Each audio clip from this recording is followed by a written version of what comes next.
Hi, welcome back to Mamata from Dakshina Kannada.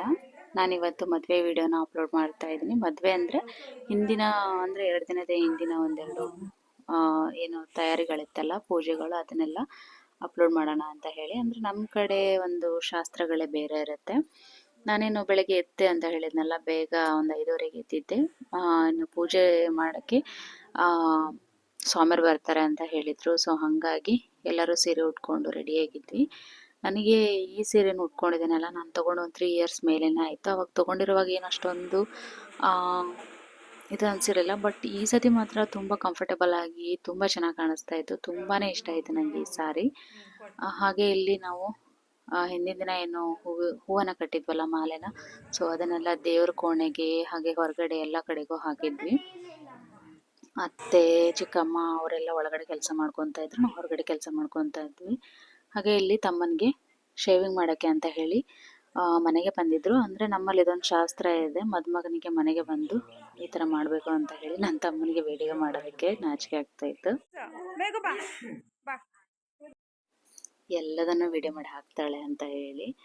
ಇವಳು ಮೇಘ್ನ ಇದ್ದಾಳಲ್ಲ, ಪಾಪ ಅವಳ ಮುಂದೆ ಬಿಟ್ಟು ಇರೋದೇ ಇಲ್ಲ. ಅಂದರೆ ಎಲ್ಲರೂ ಹೊರಗಡೆ ಬಂದರೆ ಮಕ್ಕಳು ಹಾಗೆ ಎಲ್ಲ, ನಾವು ಎತ್ಕೋತೀವಪ್ಪ ಅಂದ್ರೆ ನಮ್ಮ ಕೈಗೆ ಬರೋದಿಲ್ಲ, ಒಬ್ಬಳೇ ಆಟ ಆಡ್ತೀನಿ ಅಂತ ಹೇಳ್ತಾರೆ. ಆದರೆ ಹಠ ಬಂದರೆ ಅಮ್ಮನೇ ಬೇಕು. ಸೊ ಹಾಗಾಗಿ ಹಠ ಮಾಡ್ತಾ ಇದ್ಲು. ಇದು ಹೊರಗಡೆನೂ ಅಷ್ಟೇ, ಇಷ್ಟುದ್ದಕ್ಕೆ ಮಾಲೆ ಬಿಟ್ಟಿದ್ವಿ, ತುಂಬ ಚೆನ್ನಾಗಿ ಕಾಣಿಸ್ತಾ ಇತ್ತು. ನಾವಿವಾಗ ಎಲ್ಲರೂ ರೆಡಿಯಾಗಿ ಆರತಿ ತಗೊಂಡು, ನಾವು ಮದುವೆ ಟೈಮಲ್ಲಿ ಮನೇಲಿ ದೇವ್ರಿಲ್ಲ ಅಂತಂದರೆ ನಮ್ಮ ಮನೆ ದೇವರನ್ನ ಮಾಡಿಸಿರೋದಿಲ್ಲ. ಅಂದರೆ ಬೇರೆ ಬೇರೆ ಆಗಿರ್ತಾರಲ್ಲ, ಡಿವೈಡ್ ಆಗಿರ್ತಾರೆ. ಸೊ ತುಂಬ ಟೈಮ್ ಆಯಿತು ನಾವು ಡಿವೈಡ್ ಆಗಿ ದೇವ್ರು ಮಾಡಿಸಿರ್ಲಿಲ್ಲ. ನಮ್ಮ ಹಳೆ ಮನೆಯಲ್ಲೇ ಇದೆ ದೇವರು. ನಮ್ಮ ಮನೇಲಿ ಏನಾದರೂ ಮದುವೆ ಅದು ಇದು ಫಂಕ್ಷನ್ ಏನಾದರೂ ಆದರೆ ಅವಾಗ ಮನೆ ದೇವರನ್ನ ಮಾಡಿಸ್ಕೊಂಡು ಬರ್ತಾರೆ. ಸೊ ಹಾಗಾಗಿ ಅಮ್ಮ ತಮ್ಮನ ಮದುವೆ ಟೈಮಲ್ಲಿ ಮಾಡಿಸೋಣ ಅಂತ ಹೇಳಿ ಈ ಟೈಮಲ್ಲಿ ಮಾಡಿಸಿದ್ರು. ದೇವರನ್ನ ತೊಗೊಂಡು ಬಂದು ದೇವಸ್ಥಾನದಲ್ಲಿ ಪೂಜೆ ಮಾಡಿ ಇಟ್ಟು ಬಂದಿರ್ತಾರೆ. ಮತ್ತು ಮನೆಗೆ ತಂದು ರುದ್ರಾಭಿಷೇಕ ಮಾಡಿಸೋಣ ಅಂತ ಹೇಳಿ ಇದನ್ನು ಶಿವನ ದೇವಸ್ಥಾನದಲ್ಲಿ ಇಟ್ಟಿದ್ರು ಅನಿಸುತ್ತೆ ಮೋಸ್ಟ್ಲಿ. ಸೊ ಹಾಗಾಗಿ ಅಲ್ಲಿಂದ ತೊಗೊಂಡು ಬಂದರು. ಹೋಗ್ಬೇಕಂದ್ರೆ ಸುಮಾರು ದೂರ ಆಗುತ್ತೆ ನಡ್ಕೊಂಡು ಹೋಗೋಕ್ಕೆ. ಹೋಗ್ಬೋದಿತ್ತು, ಬಟ್ ತುಂಬ ಲೇಟ್ ಆಗುತ್ತೆ ಅಂತ ಹೇಳಿ ಅಪ್ಪ ಮತ್ತು ನಮ್ಮ ಮಾವನ ಮಗ ಇಬ್ಬರು ಸೇರಿಕೊಂಡು ಬೈಕಲ್ಲಿ ಹೋಗಿ ತೊಗೊಂಡು ಬಂದು ಇಲ್ಲಿ ನಿಂತ್ಕೊಂಡಿದ್ರು. ಹಾಗೆ ನಾವು ವಾಲಕದವ್ರನ್ನ ಕರ್ಕೊಂಡು ಆರತಿ ತೊಗೊಂಡು ಬಂದು ದೇವ್ರನ್ನ ಮನೆ ಕರ್ಕೊಂಡು ಹೋಗೋಣ ಅಂತ ಹೇಳಿ ಕರ್ಕೊಂಡು ಬರ್ತಾ ಇದ್ದೀವಿ.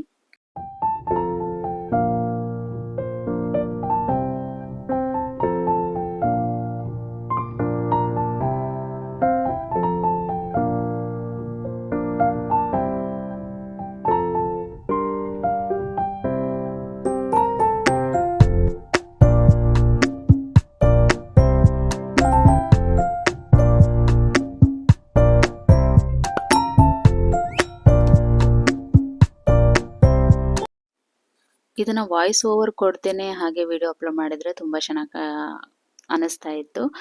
ಬಟ್ ನಾನಿಲ್ಲಿ ಯಾಕೆ ವಾಯ್ಸ್ ಓವರ್ ಕೊಡ್ತಾ ಇದ್ದೀನಿ ಅಂತ ಅಂದರೆ, ಇದರಲ್ಲಿ ವಾಲಕದ ಸೌಂಡ್ ಇದೆ. ಏನಾದರೂ ಕಾಪಿರೈಟ್ ಆದರೆ ನಾನು ಮಾಡಿದ ವಿಡಿಯೋನು ವೇಸ್ಟ್ ಆಗಿಬಿಡತ್ತಲ್ಲ ಅಂತ ಹೇಳಿ ಸೊ ನಾನಿಲ್ಲಿ ವಾಯ್ಸ್ ಓವರ್ನ ಕೊಡ್ತಾ ಇದ್ದೀನಿ. ವಾಲಕದ ಸೌಂಡು ತುಂಬ ಚೆನ್ನಾಗಿರುತ್ತೆ, ಬಟ್ ಬ್ಯಾಕ್ಗ್ರೌಂಡ್ ಸೌಂಡು ನ್ಯಾಚುರಲ್ ಆಗಿ ತೊಗೊಂಡ್ರೆ ಏನಾಗ್ಬಿಡುತ್ತೆ ಅಂದರೆ ಒಂದೊಂದು ಸತಿ ಕಾಪಿರೈಟ್ ಬರೋ ಚಾನ್ಸಸ್ ಇರುತ್ತೆ. ಸೊ ಹಾಗಾಗಿ ನಾನಿಲ್ಲಿ ರಿಸ್ಕ್ ಬೇಡ ಅಂತ ಹೇಳಿ ವಾಯ್ಸ್ ಓವರ್ ಕೊಡ್ತಾ ಇದ್ದೀನಿ. ಹಾಗೆ ಇಲ್ಲಿ ಸ್ವಾಮಿಯರು ಎಲ್ಲ ಪೂಜೆಗೂ ರೆಡಿ ಮಾಡಿ ಇಟ್ಕೊಂಡಿದ್ರು. ಅವರು ಆದಮೇಲೆ ಫಸ್ಟ್ ಇಲ್ಲೆಲ್ಲರಿಗೂ ಕಂಕಣ ಕಟ್ತಾರೆ, ಕೈಗೆ, ಮನೆಯವ್ರಿಗೆ ಎಲ್ಲರೂ ಕಂಕಣ ಕಟ್ಟಿಸ್ಕೊಂಡ್ವಿ. ಹಾಗೆ ಅಪ್ಪನಿಗೆ ಇಲ್ಲಿ ಹೇಳಿದ್ದನ್ನ ಮಾಡೋಕ್ಕೆ ಅಷ್ಟು ಬೇಗ ಬೇಗ ಆಗೋದಿಲ್ಲ ಅಂತ ಹೇಳಿ ಅಪ್ಪನ ಜೊತೆ ನಾನು ಕೂತ್ಕೊಂಡಿದ್ದೆ. ಅವರು ಸ್ವಾಮಿಯರಿಗೆ ಏನೆಲ್ಲ ಬೇಕು, ಏನು ಮಾಡಬೇಕು ಅಂತ ಹೇಳಿ.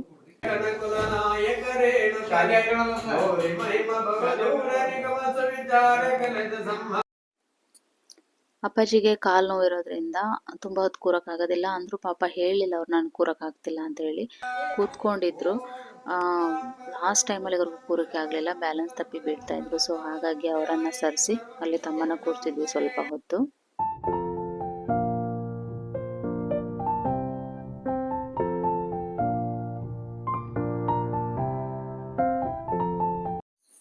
ನಾವು ರುದ್ರಾಭಿಷೇಕ ಮಾಡಿಸಿ ಎಲ್ಲ ಆದಮೇಲೆ ದೇವ್ರ ಕೋಣೆಯಲ್ಲಿ ಇಟ್ಟು ಪೂಜೆ ಮಾಡ್ತಿದ್ದಾರೆ.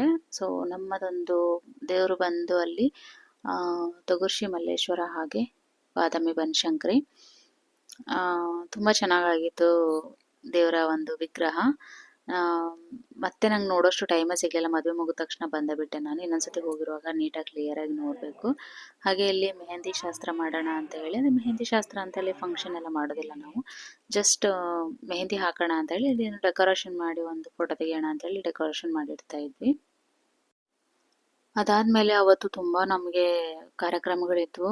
ಅಂದ್ರೆ ಮೇಲಿಂದ ಮೇಲೆ ಎಲ್ಲ ಒಟ್ಟಿಗೆ ಆಗ್ಬೇಕಾಗಿತ್ತು. ಸೊ ದೇವರ ಏನ್ ತಂದಿಟ್ಟಾದ್ಮೇಲೆ ಇತ್ತಲ್ಲ, ಇನ್ನು ಹಂದ್ರಗಂಬ ಹಾಕ್ಬೇಕಿತ್ತು. ಅಂದ್ರೆ ಹಂದ್ರಗಂಬ ಹಾಕ್ತೇನೆ ನಮ್ಮದು ಮದುವೆದು ಯಾವುದೇ ಕೆಲಸಗಳು ಮುಂದುವರಿಯೋದಿಲ್ಲ.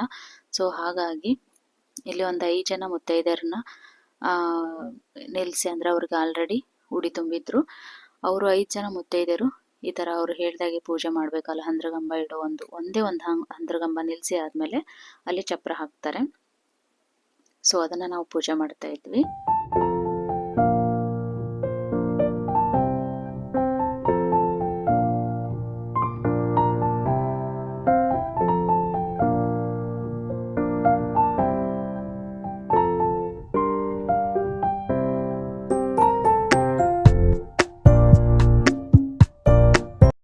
ನಮ್ಮ ಸೈಡಲ್ಲೆಲ್ಲ ಹೇಗೆ ಅಂತಂದರೆ, ಮದುಮಗನ ಮನೆಯಲ್ಲಿ ಹಂದ್ರಗಂಬ ಹಾಕೋ ಟೈಮಲ್ಲಿ ಮದುಮಗನೇ ಪೂಜೆ ಮಾಡಬೇಕು. ಮದುಮಗಳ ಮನೆಯಲ್ಲಿ ಹಂದ್ರಗಂಬ ಹಾಕುವಾಗ ಸೊ ಮದುಮಗಳೇ ಪೂಜೆ ಮಾಡಬೇಕು. ಅಷ್ಟಾದಮೇಲೆ ಈ ಥರ ಚಪ್ರ ಹಾಕ್ತಾರೆ.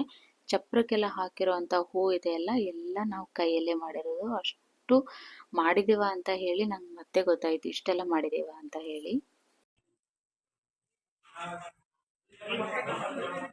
ಕಾರ್ತಿಕಲ್ಲಿ ಕಾಣುವಲ್ಲ, ಅದೊಂದು ಇಲ್ಲ ಮನೆ ಬಗ್ಗೆ ನಾವು ಓಂ ಮತ್ತೆ ಶ್ರೀ, ಓಂ ಶ್ರೀ ಶ್ರೀ.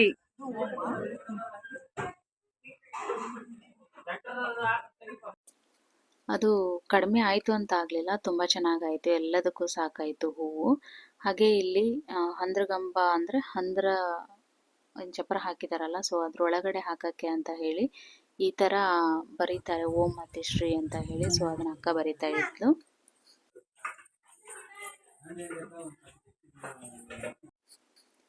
ಹಾಗೆ ನಮ್ಮ ಚಿಕ್ಕಮ್ಮಂದ್ರು, ಅಜ್ಜಿ, ಆಂಟಿ ಅವರೆಲ್ಲರೂ ಬಂದಿದ್ರು, ದೊಡ್ಡಮ್ಮ ಅವರೆಲ್ಲ ಎಲ್ಲರೂ ಸೇರಿ ಕಡುಬು ಮಾಡ್ತಾ ಇದ್ದಾರೆ. ರಾತ್ರಿಗೆ ನಮಗೆ ಮನೆ ದೇವರಿಗೆ ಒಂದು 21 ಜನ ಮುತ್ತೈದೆಯರಿಗೆ ಉಪವಾಸ ಇಟ್ಟು, ಅಂದರೆ ಒಂದೊತ್ತಿಟ್ಟೋದು ಅಂತ ಹೇಳ್ತಾರೆ. ಸೊ ಅದನ್ನು ಮಾಡಿ ಮನೆ ದೇವರಿಗೆ ಪೂಜೆ ಮಾಡೋಕ್ಕಿದೆ. ಅಂದರೆ ಇನ್ಮೇಲೆ ವರ್ಷ ವರ್ಷ ಇದೇ ಥರ ಮಾಡ್ತಾರೆ. ಹಾಗೆ ಇಲ್ಲಿ ಒತ್ತು ಶಾವಿಗೆ ಮಾಡ್ತಾರೆ. ನಾನು ತೋರಿಸಿದ್ನಲ್ಲ, ಆ ಶಾವಿಗೆ ಒಂದು ಅಕ್ಕಿ ಶಾವಿಗೆ ಕೈಯಿಂದ ಪ್ರೆಸ್ ಮಾಡಿ ಮಾಡೋದು. ಸೊ ಅದು ನಮಗೆ ಆಗಲೇಬೇಕು. ಸೊ ಅದೊಂದು ಮಾಡ್ತಾಯಿದ್ರು ಚಿಕ್ಕಮ್ಮ ಮತ್ತು ನಮ್ಮ ಮಾವನ ಮಗ. ಹಾಗೆ ನಮ್ಮ ಮಾವನ ಮಗನ್ನ ನಿಲ್ಲಿಸಿ ಒಂದು ವಿಡಿಯೋ ಮಾಡೋಣ ಅಂತ ಹೇಳಿ, ಅಂದರೆ ಬಳೆಗಾರನ ಒಂದು ರೀಲ್ಸ್ ಮಾಡೋಣ ಅಂತ ಹೇಳಿ ಮಾಡಿಸಿದೆ. ಹಾಗೆ ಇಲ್ಲಿ ಬಳೆಗಾರರಿಗೆ ಈ ಥರ ಎಲ್ಲ ಉಲ್ಪಿ ಅಂತ ಕೊಡ್ತಾರೆ. ಅದರಲ್ಲಿ ಕಾಯಿ, ಬೆಲ್ಲ, ಕಡಲೆಬೇಳೆ, ಅಕ್ಕಿ ಸುಮಾರೆಲ್ಲ ಇರುತ್ತೆ. ಸೊ ಅದನ್ನೆಲ್ಲ ಕೊಡಬೇಕಾಗತ್ತೆ ಅವ್ರಿಗೆ. ನಾವು ಬಳೆಗಾರನ ಅಂತ ಹೇಳಿ ಯಾರನ್ನೂ ಕರೆಯೋಕ್ಕೆ ಹೋಗಲಿಲ್ಲ. ಹೇಳಿದ್ವಿ ಬಟ್ ಇರಲಿಲ್ಲ. ಸೊ ಹಾಗಾಗಿ ನಮಗೆಲ್ಲರಿಗೂ ಬಳೆ ಇಟ್ಕೊಳಕ್ಕೆ ಬರುತ್ತೆ, ಇಡೋಕ್ಕೂ ಬರುತ್ತೆ ಅಂತ ಹೇಳಿ, ಸೊ ಹಾಗಾಗಿ ಬಳೆಗಾರಿಗೆ ಹೇಳಕ್ಕೆ ಹೋಗಲಿಲ್ಲ ನಾವು. ಈ ವಿಡಿಯೋನ ಇನ್ನು ಕಂಟಿನ್ಯೂ ಮಾಡಲಿಕ್ಕೆ ತುಂಬ ಲೆಂದಿ ಆಗುತ್ತೆ. ಸೊ ಹಾಗಾಗಿ ಈ ವಿಡಿಯೋನ ಇಲ್ಲಿಗೆ ಎಂಡ್ ಮಾಡ್ತಾ ಇದ್ದೀನಿ. ಹಾಗೆ ನಮ್ಮ ಅಕ್ಕ ಇಲ್ಲಿ ಹೊರಗಡೆ ರಂಗೋಲಿ ಹಾಕಿದ್ಲಿ. ಇಷ್ಟು ದೊಡ್ಡ ರಂಗೋಲಿ ಹಾಕಿದ್ದಾಳೆ ಅಂತಲೇ ಗೊತ್ತಿಲ್ಲ. ಅವಳು ಮತ್ತು ಅವಳ ಮನೆ ಹತ್ರ ಇರೋ ಅವ್ರ ಫ್ರೆಂಡ್ ಜೊತೆ ಸೇರಿಕೊಂಡು ಇಷ್ಟು ದೊಡ್ಡ ರಂಗೋಲಿ ಬಿಡಿಸಿದ್ಲು. ತುಂಬ ಚೆನ್ನಾಗಿತ್ತು. ಯಾರಿಗೆಲ್ಲ ಈ ವಿಡಿಯೋ ಇಷ್ಟ ಆಯಿತು, ಸೊ ಪ್ಲೀಸ್ ಲೈಕ್ ಮಾಡಿ, ಶೇರ್ ಮಾಡಿ, ಹೀಗೆ ನನ್ನ ಚಾನಲ್ಗೆ ಸಪೋರ್ಟ್ ಮಾಡ್ತಾ ಇರಿ. Thank you.